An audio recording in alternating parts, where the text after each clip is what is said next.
నమస్కారం అండి. మాటే మంత్రంలో నేను మీ మాధవి. మన ఆలోచనలే మనం వెళ్ళే దారిని నిర్ణయిస్తాయి. మంచిగా ఆలోచిస్తే సుఖంగా ఉంటాము. చెడుగా ఆలోచిస్తే కష్టపడుతూ ఉంటాము.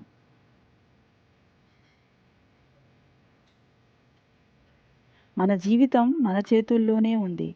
మనం ఏ విధంగా కావాలంటే ఆ విధంగా ఉండవచ్చు. అది ఎలా అన్నది నిర్ణయం మాత్రం పూర్తిగా మనదే.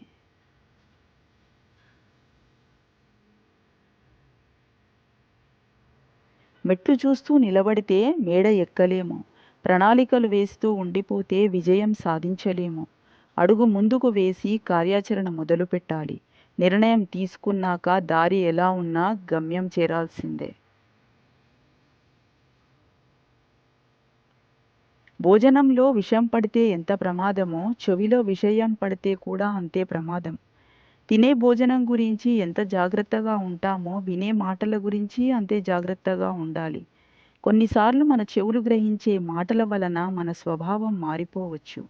అందుకే వీలైనంత వరకు మంచి మాటలు వింటూ ఉండాలి. మంచి చెప్పే వారిని గౌరవించకపోయినా కనీసం వారి మాటల్లోని మంచిని గ్రహించండి.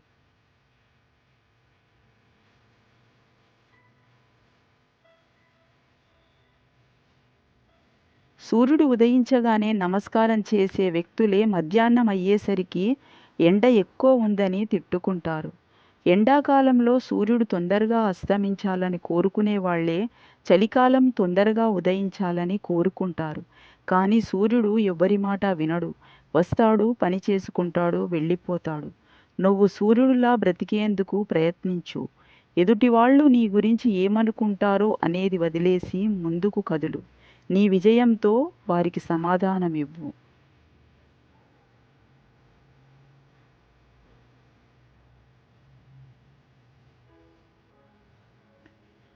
ఎంత నిగ్రహంగా ఉంటే అంత అగ్రస్థానం. ఎంత దూరంగా ఉంటే అంత గౌరవం. ఎంత హద్దుల్లో ఉంటే అంత మర్యాద. ఎంత తక్కువ ప్రేమిస్తే అంత మనశ్శాంతి. ఎంత తక్కువ ఆశిస్తే అంత ప్రశాంతత. ఎంత తక్కువ మాట్లాడితే అంత విలువ. కష్టాలు బాధలు వచ్చినప్పుడు వీడి పని అయిపోయింది అంటుంది ఈ లోకం. కానీ నువ్వు మాత్రం ఇంతే నా జీవితం అనుకోకుండా కాలాన్ని ఎదురించి సమాజాన్ని పక్కన పెట్టి పట్టుదలతో పోరాటం మొదలుపెట్టు. నీ ప్రయత్నానికి ఈశ్వరానుగ్రహం తోడవక మానదు.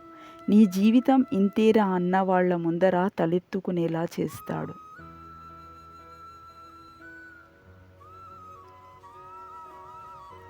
ఎంతో అవసరమైతే తప్ప ఎదుటి వాళ్ళ నుండి సహాయం పొందకూడదు.